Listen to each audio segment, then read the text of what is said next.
We'd like to welcome you to our current event and weekly Bible study for May 10th, 2009. And today we're going to be continuing our study on Disney. And we're going to be looking a little bit here at a couple of the other people that play into this subject regarding Disney. We're going to be looking at Roy O. Disney and then Roy E. Disney. E meaning it's the abbreviation for the middle name. And just some more things that there's a lot that I'm leaving out here because if I were to go down every rabbit trail regarding this study, this would probably be about a 10-part study at least. So I'm trying to cover a little bit of everything with this study, not trying to make it too in-depth. And again, I will have this PDF up on the respective teachings for this. And what you can do is if you want to read the full thing, then you can go up there. And you can also check out the references as well because, there's a lot of different references and books that were used in order to compile all of this information. In fact, like I said before, there's, my word, the end of this article, there is three solid pages of sources for what we're talking about today here. So this isn't just something that, we're just making up of. And I mean, oh my word, there are so many sources here. I'm looking at them right now. I just believe Fritz Springmeier was a meticulous researcher, and we're drawing upon that today to kind of give you a synopsis of this whole subject of Disney. So, who was Roy O. Disney? Well, he was born in 1893, and his brother Walt Disney, who we've talked about most of the time, was born in 1901. So he was, 8 years younger than Walt. And they actually had three other brothers, but Roy and Walt were only close to each other and not to their other brothers, who did not resemble them. So, Walt was named Walter Elias. Okay, so that was Walt Disney. His middle name was derived from his father's first name. The Disney family had immigrated from Ireland to Canada and then to the U.S. The father of the brothers, as stated, was Elias, and their mother, of Scottish descent, who may have not been the biological mother, had the maiden name Flora Call. Roy died in 1971, shortly after the opening ceremonies for the Walt Disney World. He kept his promises to his brother to build Walt Disney World. So you have to understand there's a difference between Walt Disney World and Disneyland and, all these different parks they've got. Now, Roy O., during the 1930s, lived in North Hollywood. Again, that's Roy O. Disney. Roy's family later located in the Napa Valley, California, and was associated with the Illuminati kingpins in the area. Napa Valley has been nicknamed the Valley of the Kings. The Valley of Kings plays a major role in the dirty activities revealed in this report. So, Napa Valley, California, there's a lot of wineries. It's wine country. Okay, there's a lot of Illuminati families that own vineyards there. Okay, it's kind of like a place that they gravitate to and they live. And that's where Roy O. Disney lived. Roy O. Disney played a bigger role at Disney Studios than people may realize. For example, it was Roy O. who made the decision to cut 45 minutes out of Fantasia. That's a lot of time. 45 minutes. Now, Fantasia was obnoxiously long anyway. I even remember as a kid I hated that cartoon. I thought, how ridiculous is this cartoon as a kid? And it was pure witchcraft indoctrination. There wasn't even any voices, I don't believe, hardly used for Fantasia at all. And Fantasia was Walt's pet project. But Roy was the one that actually cut 45 minutes out of Fantasia so it could be distributed to movie theaters. Roy O., considered by some insiders as the more evil of the two brothers, kept the financial books for Disney down through the years. It was known that Disney kept two books during the 1950s, so it was hard to believe anything except that Roy was fully aware how Disney brought in their money. So this report goes on to say that the big boys always kept the financial screws to Walt and Roy. The big boys often figured out scams to take their money. When Disney Brothers had an arrangement with Columbia Studios, they were advanced $7,500 for each cartoon, which cost them an unprofitable $13,500 to actually make. Further, they like to cheat them by not sending them money and taking a ridiculous amount of time to pay them what they owed them. It's just a way to control them. See, the Illuminati put them where they were. The Illuminati were the ones, the point here, and that's going to be the point for a lot of what we're going to talk about, is if the Illuminati makes you, the Illuminati can break you. And they can toy with you, and they can head game you, and they can do whatever they want because they made you. And if you don't like it, then they can take it away, and or they can expose you, because they typically have all kind of things they can blackmail you with, particularly at this level. Going further, it says when Sleeping Beauty was released in 1960, it was a loser. Moviegoers were apathetic toward it. The real money made by Disney Brothers in the 1930s and the 1950s came from the merchandising of Disney products, the production of underground, hardcore pornography, and the kickbacks from various groups which used Disney for mind control programming and money laundering. Now, if this is the first report you're hearing on this, you need to go back and listen to the first two, because if you just heard that statement and you don't have anything to base it on, well then, it's going to be an absolute shock. But go back and listen to the first two parts. When Walt died, his shares in Disney were worth $18 million. His family, all in all, held 34% of the stock in Walt Disney Productions. Roy O. Disney's daughter, Dorothy Disney Putter, and husband, Episcopalian Reverend Glenn Putter, purchased property at 1677 Sage Canyon Road, Napa Valley, East Rutherford. This is close to the Rothschild Opus 1 temple. Now, the Rothschild has a vineyard in Napa Valley, and it's called Opus 1. They make their own wine. It's very expensive. And this is this property that Roy Disney's daughter and her Episcopalian, as my last pastor used to call him, Episcopalian Reverend Glenn Putter, they purchased property very near this Opus 1 temple that the Rothschilds made, this winery in Napa Valley. And again, I say that because it's no coincidence, okay? All kinds of interesting mafia figures, Illuminati, and Bohemian Grovers live up on Sage Canyon Road, which is where they bought this property. So again, just a little side note there, interesting. You could go down that rabbit trail and do a whole study on just Sage Canyon Road, probably. Going further, so who is Roy E. Disney? Okay, Roy Edward Disney is the nephew of Walt, is the son of Roy O. Disney, who's the guy we just talked about. Sometimes he's been called Junior. The 9/5/94 Newsweek story on Disney's Magic Kingdom called him the, quote, keeper of the flame. And from an occult standpoint, he is. He's the keeper of the flame. They pass the torch on to the next generation. So Roy is an executive with Walt Disney Company. He has worked as an assistant producer at Walt Disney from 1954 to 1977. He's also been vice president of Walt Disney Company. He is president of the Roy E. Disney Productions in Burbank. He is chairman of the board for Shamrock Broadcasting Company. That was at the time of this report was written, okay? And as if that weren't enough, he is on the board of directors for St. Joseph Medical Center, Academy Award nomination for Mysteries of the Deep. He is a director of the Guild American West, the Writers Guild. He belongs to the 100 Club and the St. Francis Yacht Club. He likes speedboat racing. Roy E. Disney was the cocky son of Roy O. Disney. He married a gal named Patricia.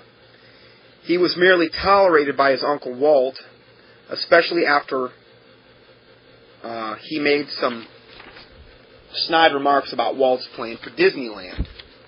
I mean, you can imagine the egos between these two brothers and in this family. You can't even imagine probably the egos that they had to contend with. He made some snide remarks about Walt Disney's plans for Disneyland, which he and his father opposed until Walt Disney personally got the project going. Walt's son-in-law, Ronald Miller, is one of the Disney clan who can't stand Roy E. So again, you have your typical Illuminati witchcraft type family. There is a lot of infighting. And this is a big reason. I mean, the Lord Jesus Christ is on the throne. He controls everything. But a lot of times the people that are in the Illuminati or people that are involved in witchcraft are their own worst enemies. Because they're all demon-possessed at that level. And you're typically dealing with people that are in a generational Luciferianism and witchcraft. And there's a lot of infighting. You can't, Satan doesn't play nice. There's even a lot of infighting even within Satan's own ranks and hordes.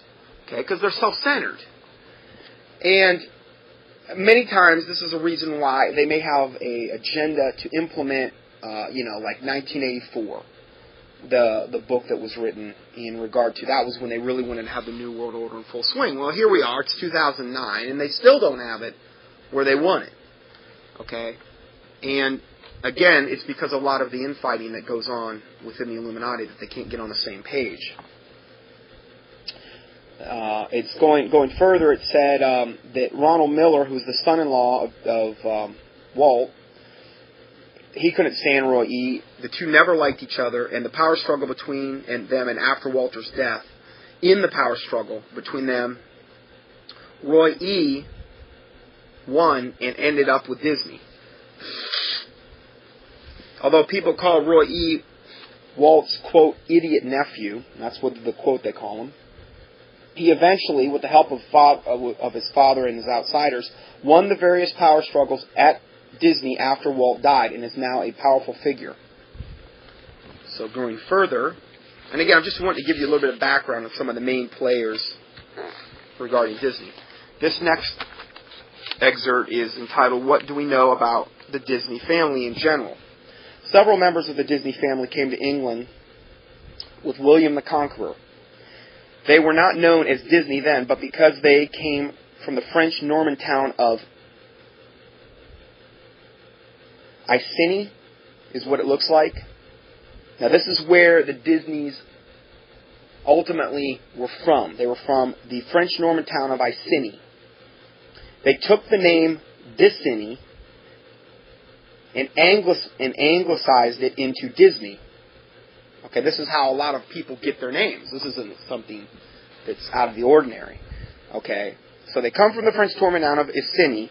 They took the name of Iceni, and they anglicized it into Disney. Walt had two daughters, Diane Marie, who lived from she was born on 12/18/1933, and Sharon May. Diane made some revealing comments when she said, he didn't spoil us like a lot of adolescent girls. I was crazy about horses and I got quite good at riding. I yearned for my own horse, but Dad wouldn't buy me one.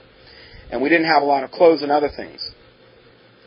For being one of the richest men in the nation, Walt can't be accused of having spoiled his children. He was also very famous for his 10-cent tips at restaurants, which became the talk of the town. So he'd go to a restaurant and he'd leave a 10-cent tip, which is more of an insult than it is anything else. Of course, I understand back then, I guess it would depend what time era you're living in. I know 10 cents was a lot more, but he was a cheapskate, evidently. Now, Sharon May was adopted and arrived at the Disney home in 1936. She died in 1993. This adoption was actually kept very secret. The newspapers around the country announced that Lillian had given birth to Sharon, Lillian being Walt Disney's wife. And the Disney family kept up this lie for many years, when in actuality Sharon was actually adopted. The reason given for Sharon's adoption was that Diane, his real daughter, needed a playmate. For years, Walt Disney didn't care much for Sharon, the adopted girl, and seldom acted like he even knew her name. Walt had wanted a son, but his wife wanted to adopt a girl, so it was a beautiful girl that Lillian picked out to be a companion for her first daughter. Sharon was sent to private schools. She went to Westlake School for Girls, and was later shipped off to Switzerland to a girls' boarding school. So again, just a little more background there. Years later, Walt's wife, Lillian, even prevented a biographer from revealing that Sharon was adopted. Sharon died relatively young. It is important to look at the Disney family rather than just Walt Disney to try to understand the Disney phenomenon. For instance, in 1958, the Wall Street Journal mentioned that Lillian Disney was beneficial owner of over 10% of the common Disney stock. Lillian, who is Walt's widow now, or at the time, quietly purchased property, guess where, in Napa Valley, and moved there in the late 60s. It's kind of funny, they're all wanting to go to Napa Valley, which is where all this occult activity is, and, anyway. Then it says that Lillian bought the property through Walt's Retlaw Enterprises and then the Lillian Disney Trust. Lillian and her two daughters ran Retlaw for years. Diane Miller, her daughter, also bought land and moved to Napa Valley. The Lillian Disney Trust bought the Silverado Vineyards. Remember what I said about Napa Valley and the vineyards? Well, it's kind of like a cover for illegal and satanic activity most of the time. It gives it that veneer. Well, hey, there's all kind of it, and you can have a lot of land if you have a vineyard, and who's to question you?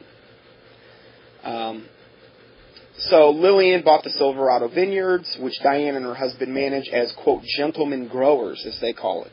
This side of the Disney family is shunned by the Illuminati insiders in the Napa Valley.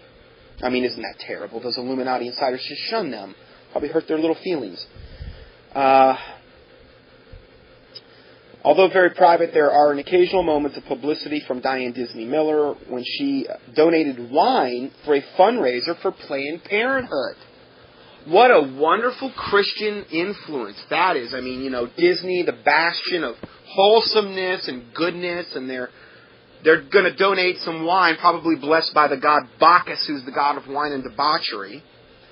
And then we're gonna donate this wine to Planned Parenthood. I mean, how appropriate. So it was a fundraiser for Planned Parenthood, and then it says Shasta Diablo, held at the estate of Newbaum and Coppola, owned by director-producer Francis Ford Coppola. Francis Ford Coppola is also an old mafia family. So, I mean, this is a mouthful. She donated wine for a fundraiser for Planned Parenthood, and then it says for Shasta Diablo. Now, Diablo means the devil. Anyway, Francis Ford Coppola owns a big winery and directed Disney's Caption EO film. I'm not sure exactly what that means, but locals in the Napa Valley do not trust any of the Disneys, especially Roy O.'s side of the family. That's Walt's brother. There are other Disneys who tie into the occult world. Wesley Ernest Disney, who is a 32nd degree Mason and a Shriner, who was also a U.S. Congressman. And state official and lawyer in Kansas, who had a brother, Richard Lester Disney, who was a Rhodes Scholar and a Mason too. Now, anybody that's of the Rhodes Scholar lineage is absolutely, totally Illuminati. Bill Clinton was one. And, Cecil Rhodes is who the scholarship was named after. He was this wicked pedophile diamond miner in South Africa, and that's who they named it after.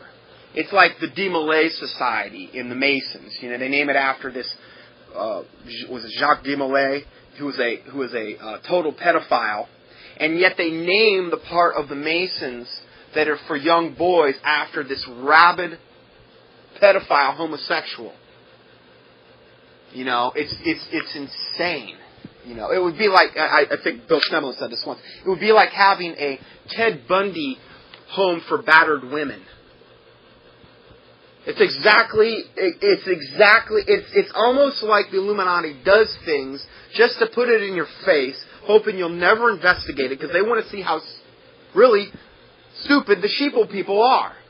Now, I'm not making a blanket indictment of everybody on the planet. I'm just saying that's what they're, and we're going to read that's one of their common themes. They just want to see how much they can get by on somebody. But, you can see all these people. They're all Masons and Shriners and Rhodes Scholars. Then we have Wesley Ernest Disney, who began as a lawyer in Muskogee County, which is he says is a satanically controlled county, and was also a Christian Scientist. He lived in Tulsa, which is a powerful city of the Illuminati hierarchy. Doris Miles Disney had been a writer of occult fiction. Well, that's exactly what Walt Disney was. Disney cartoons, Fantasia, and all these other things that have been done, we've cited a lot of the inappropriateness. He just did it in a more subtle way. But he did it in a more, the more subtle the devil could do something, the better. And he's indoctrinated the whole world, particularly children, into witchcraft. Now it's perpetuated into things like Harry Potter and the Twilight series and all of the other things that are more overt. But what got the ball rolling, truly, with the kids particularly, with the children, was Walt Disney. He was the one that got the parents who, were letting their kids get into Harry Potter and these types of things. That was where the door got opened. It's through Disney. Doris Miles Disney was a writer of occult fiction. Some of her works were The Magic Grandfather, The Chandler Policy, and that was written in 1972, and Trick or Treat, which was also written in 1972, as well as many other occult themes. Now, another thing I'd like to say here is that people would say, oh, there's no way. I just don't believe whatever he says. It's just like C.S. Lewis. I did that report on C.S. Lewis. Praise the Lord. It's like the number one teaching I've ever posted on Sermon Audio. And every once in a while I'll get a comment from somebody saying, oh, what you're saying is unsubstantiated. I'm quoting from his own writings.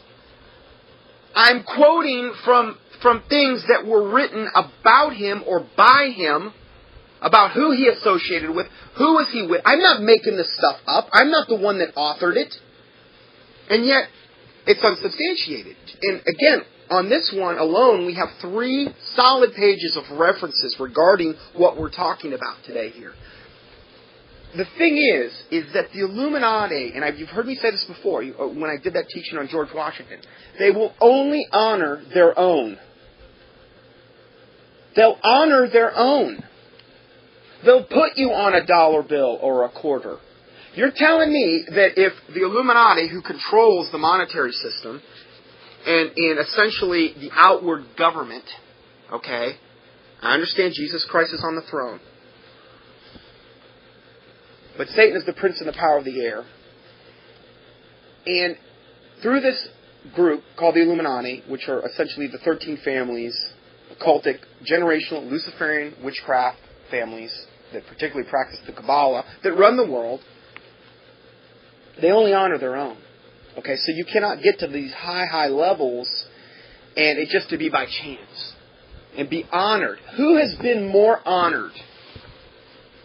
Over and over and over again. We cited all the awards that Walt Disney had. Who's been more honored openly than Walt Disney in the past 100 years? If you look at, I'm talking across the board. Hardly anyone. Hardly anyone if you really think about it. Who has been more associated with wholesomeness and family values than Disney? Just the name Disney or Walt Disney. It's all a total lie and a total fabrication. The media is only here in order to feed us what they want to feed us. That's something we have to understand about this particular subject. And particularly, the more highly honored they are, the more wicked and evil they really were behind closed doors. The Bible says that which is highly esteemed among men is an abomination in the sight of God. Well, who has been more highly esteemed among men? With no controversy. Not media-wise. There's not been anything like in the media where, it ever said, Walt Disney was this or that, and it doesn't happen. It does happen with a lot of the big Hollywood stars, though. They went out of their way to make sure that he had a totally squeaky clean image. And he was highly, highly, highly honored. So it's just something to think about. If we go further, the story of Disney's silent film career is not so much a struggle for artistic expression as it is a fight for commercial stability. Okay, so during the 1920s, Walt stayed safely within the confines of comic animation, as defined by others, such as the producers of Felix the Cat, Coco the Clown, and Crazy Cat. In other words, Many of the ideas were coming from just himself. Disney's movies were not any better than others. In the 1930s, Disney got some of the best talent available, though, and he began to settle for only the best results from his talent. With the mob and the Illuminati behind him and driven by an indebtedness to them, Disney began to achieve outstanding results in animation. Between 1924 and 1927, Walt Disney made a series of 56 silent what they call Alice comedies, which is where we get Alice in Wonderland, which used three different girls. 6-year-old Virginia Davis, Margie Gay, and Lois Hardwick were the three girls. They were used to act as Alice, who romps around a make-believe cartoon world. These cartoons combine live action and animation. By the time the series was done, Walt Disney wanted to try to work solely with animation. Margaret Winkler distributed Walt Disney's Alice comedies. From the beginning, children were the center of everything that Walt did. The occult world that backed Walt, as well as Walt himself, believed that if they could bring out the child in a person, then they could appeal to the curiosity and feelings of that child part, whether that child part be of a real child or an adult. They wanted to bring that wonderment in child out, but they wanted to do it in an unbiblical way, you know. If it worked with adults, they could do the same for that part with the children. They even knew that in the 1920s and 30s what had to be accomplished in the secret great plan for the New World Order. So please understand, always remember when you're hearing this stuff, what was the ultimate goal of them doing this and promoting Walt Disney and Disney World and all of his pictures and stuff? It was to bring about the great plan for the New World Order, which has always been Satan's goal. Okay? So, something very, very important to keep in mind. The Illuminati great plan called for a family life to be destroyed, for children to rebel against their parents, and for the world to become more violent. Children needed to immerse in images of violence so that a violent society could be created.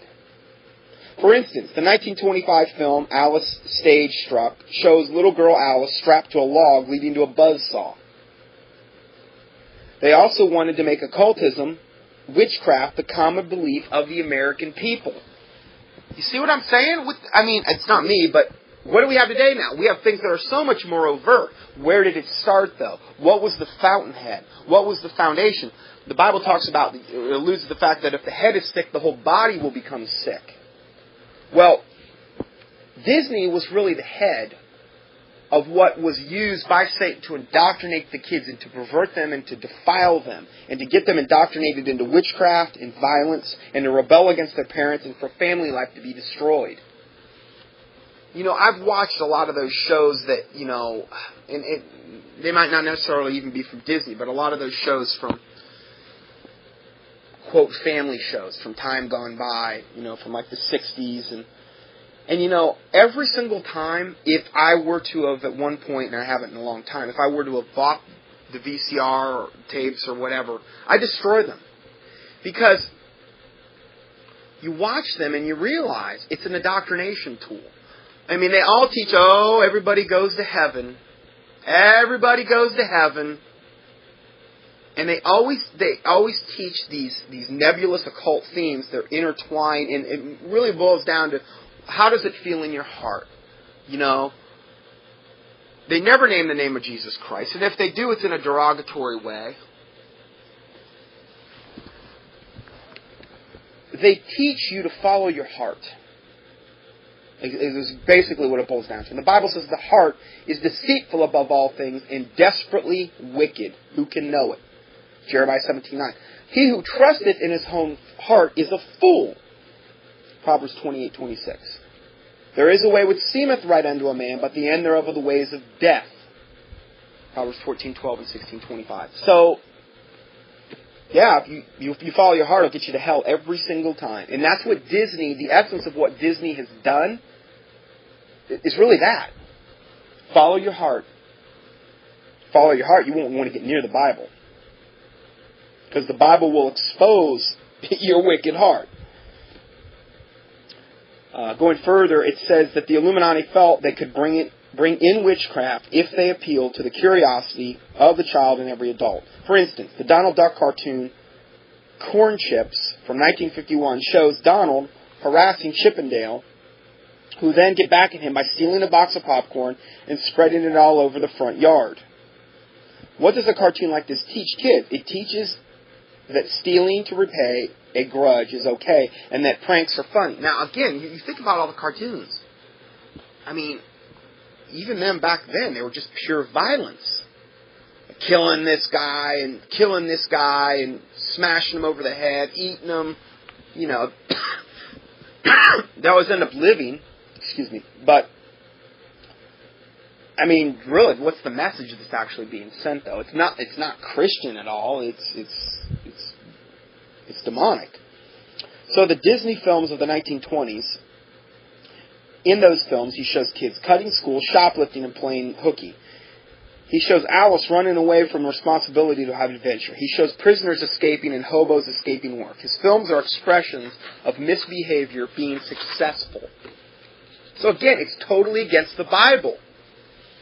And yet, and I've been guilty of it, you know, for a long time in my life before I became a born-again Christian. I found out about this, but the Bible says, woe unto them that call evil good and good evil. That's what most of us, even the ones that are, quote, professing Christians, have done regarding Disney. They've called it good. And in reality, it's evil, and it's an abomination. The 1951 cartoon Get Rich Quick Goofy, one of my favorites, just kidding. Goofy wins money at poker. And he is initially angry with his wife, who doesn't like gambling, but she forgives him when she sees how much he's won. Goofy indicates that they can have a spending spree by telling his wife, "Easy come, easy go." That was a quote. The gambling spirit is a very powerful spirit that the Illuminati wants to instill in this nation. How can a cartoon that promotes gambling be wholesome for children? A great point. You know, and I could harken back, think about, you know, the times when they, you know, these types of things were portrayed in the Disney cartoons. Gambling. I mean, hey, pretty much everybody plays the lotto, right? That's gambling. You're throwing your money, and even if you won, I mean, or even if they say, oh, it goes into education. What? The wicked public education system? You want to help support that? That are indoctrinating our kids into Darwinism and evolution? And, you know, gender identification and sexual orientation, all these garbage things they try. I don't want to feed a penny into that thing if I don't have to. And the lottery is gambling. Period. It's a proven fact, too, that most of the time when the people win those lottery, their lives just are ruined after that point. And I kind of wonder, is it because the spirit of greed and then they become self-complacent, or is it maybe the source of where the money's coming from? It's like blood money. It's what I'm saying is that it's wicked. It's a wicked system, and you're winning wickedness. I mean, if you go to a casino and you won $1 million, do you think that's money that God has blessed? I'm not saying God can't use money for good or evil. Okay, money can be used. Money takes on the personality of the possessor.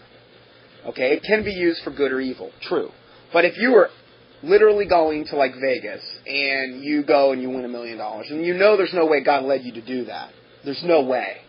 God would not lead you into something wicked to get something good. Can something good come out of something evil?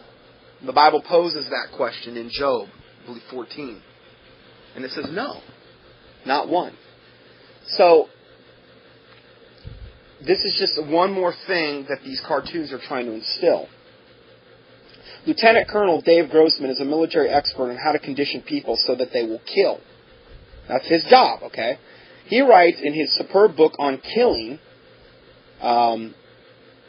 that's actually his name of his book, On Killing. It was produced in 1996 by Little Brown and Company. That same process that the government has used to condition soldiers to kill is being used by the entertainment industry. Okay, so you have to understand that a lot of different high-level mind-controlling techniques are being incorporated into these cartoons in the entertainment industry in order to condition us. The only major difference is that in the military, men are taught to kill only on command, while our children are being taught to kill whenever they want to via TV's, quote, entertainment. Grossman states on page 308 of the book that we talked about that the conditioning to kill begins with cartoons. It begins innocently with cartoons, and then it goes on to countless acts of violence as depicted on the TV as the child grows up. Then the parents, through neglect or conscious decision, begin to permit the child to watch movies rated R due to vivid depictions of knives penetrating and protruding from bodies, long shots of blood, severed limbs, bullets ripping into bodies and exploding out the back. That was a quote from the book. While children see horrible deaths on TV, they learn to associate the suffering with entertainment, pleasure, and their favorite soft drink, their favorite candy bar, and close, intimate contact with their date. Disney has the appearance of wholesomeness. This appearance also is quite deceptive. A close study of the Disney cartoons will reveal lots of violence that could not be depicted if the violence was actually real life and not animation. Now, this is a really important point. Let me read that again. A close study of Disney's cartoons will reveal lots of violence that could not be depicted if the violence was actually real life and not animation. Why? Because a cartoon, your defenses are automatically lowered. They could get away with so much more in cartoons that they could never, ever get away with on real TV. What are some examples of that? That putrid, blasphemous Family Guy show. There's one other one, too. What? American Dad? Yeah. South Park, which is so blasphemous. South Park is, I tell you, if you don't watch just a 15-second clip of one of those shows, if it doesn't make you righteous indignant, something's wrong. I mean, it's so blasphemous. But these shows have taken all of what Walt Disney started to the next level. Okay, this is the logical progression of what Satan wanted through the beginning of cartoons, which was Disney. I mean, there were not cartoons. We did not have animation. We didn't have TV before this. So, its wholesome front, which is one of the deceptions that makes Disney cartoons and films so dangerous. Yes, the image of Disney has been that of cartoons or wholesomeness. No wonder the Illuminati mind control programmers have laughed at how naive the American public is toward Disney. See, they're laughing at you if you think that Disney is wholesome. These programmers. The Disney Gargoyle cartoons are a television series of pure demonology. What are gargoyles? I mean, gargoyles are essentially winged draconian reptilians, which would be, one of the main ways that Satan is portrayed. I mean, there's different classifications of these supposed aliens that have come to the earth, and I don't believe any of that garbage. They're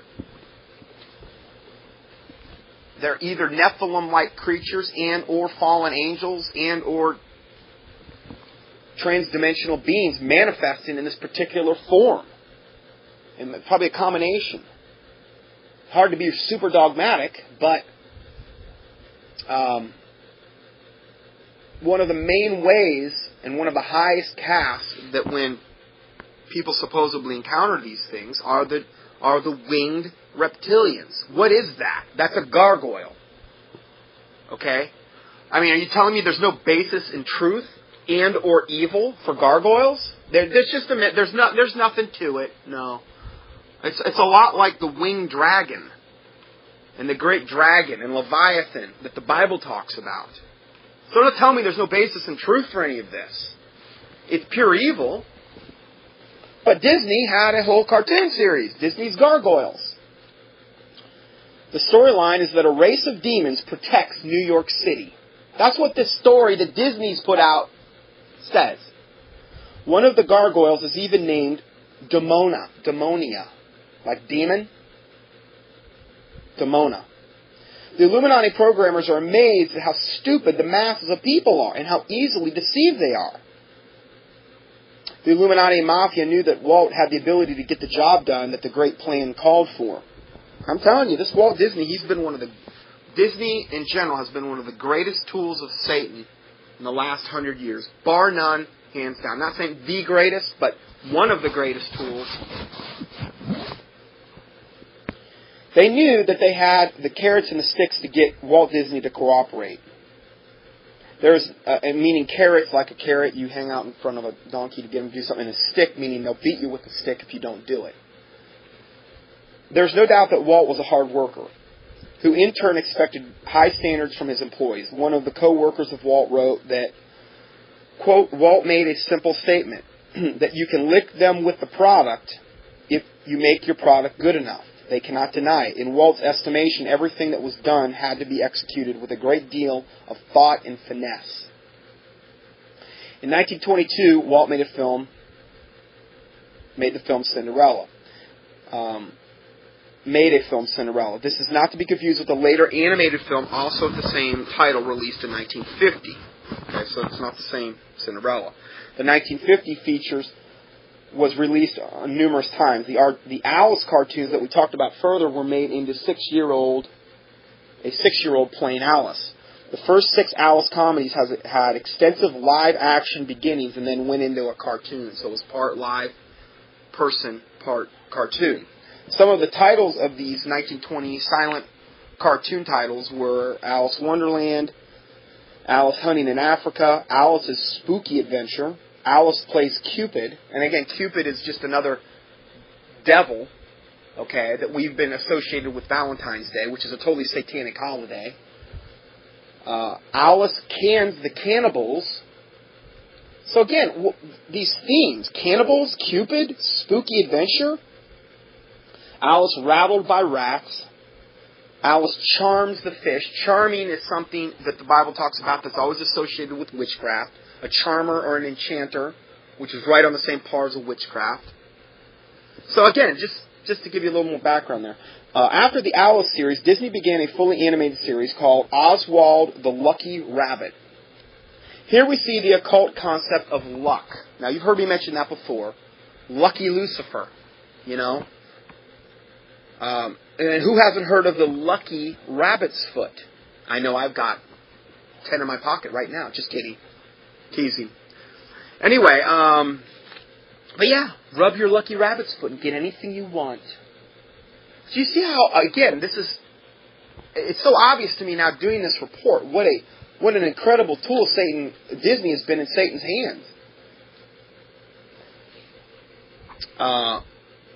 Disney cartoon may entertain, but they also indoctrinate. While they entertain, in 1926, Walt Disney signed an agreement with mints and film booking offices, which is also known as EBO. The film booking offices were, actually the FBO, I'm sorry. Film booking offices were the Illuminati kingpin mob boss Joseph Kennedy's company. For the next year, Disney worked under the control and auspices of the Illuminati kingpin Joseph Kennedy. All of the Disney pictures were registered by RC Picture Corporation, one of the parent companies of Kennedy's film booking offices. Kennedy also controlled the RKO studio, which worked together with other big studios to ensure that no small studio would develop as a competitor. They want to make sure they kill all the little guys off because they can't have any competition. By 1937, all the big studios, the 20th Century, Paramount, MGM, Warner Brothers, Columbia Pictures, and Kennedy's RKO were allowing the mob to skim money from them. It's all so wicked and wicked and wicked and evil at the top. And that pretty much goes for everything on this planet. If you're at the top of something, you know, it's almost a given that it's been compromised, and it's wicked, and it's evil. Even if they have this nice candy-coated veneer at the lower levels. In the 1930s, the Illuminati Bank of America financed Walt Disney. Bank of America? Not them. Oh, yeah. Years before, Bank of America had been quietly created from the Bank of Italy, which was controlled by the same oligarchy that had run the Knights of Malta, which is another satanic secret society. And again, if you ever go to Malta, make sure you go to their ice cream shops because they got the best malted milks there that you can imagine. Sorry, get it? Malta, Knights of Malta, malted milk. Anyway, so going further, and the Renaissance. So they run the Knights of Malta and the Renaissance of Venice. The Bank of Italy was a powerful bank in Hollywood's first years. Its representatives, A.P. and Tullio Gianni, financed Walt during the 1920s with petty cash to keep him going, but not enough to get him out of financial bondage. Joe Rosenberg of the Bank of America was sympathetic to Walt. Rosenberg, who was a Jewish banker, came to all of Disney's board meetings, sat beside Walt, and would advise Walt on what direction Disney Studios should take. Joe wasn't a board member, but his advice got high priority. Bank of America also bankrolled other Illuminati projects and organizations. Bank of America had one of their branch offices on Disney's Main Street from 1955 until 1993. Okay, so continuing, this Bank of America was open on holidays and Sundays for Disneyland. Bank of America is slated to be perhaps the only bank to survive the coming economic crash.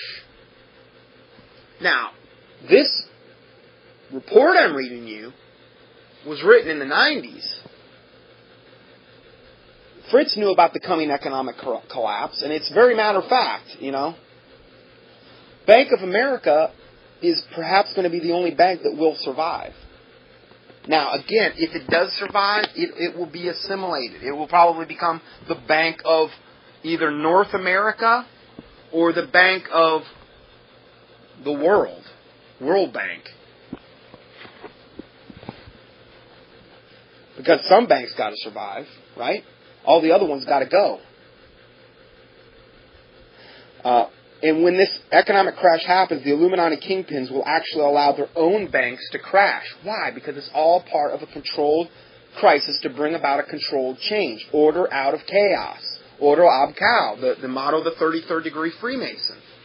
Order out of chaos. It's part of the Hegelian dialectic. They create one problem and, have two opposing sides, and then the ultimate resulting of that is their controlled outcome. Bank of America executive Clark Bice, who is also a Scottish Rite Freemason, has been a member of Disney's board of directors from 1965 to 1975. One of the biggest depositors in Bank of America is Roy E. Disney. Other Disney execs like Rich Frank have also used the Bank of America as their bank choice. Bank of America bankrolled the Disney animation of Snow White. Let's see here. I need to read this. Walt managed to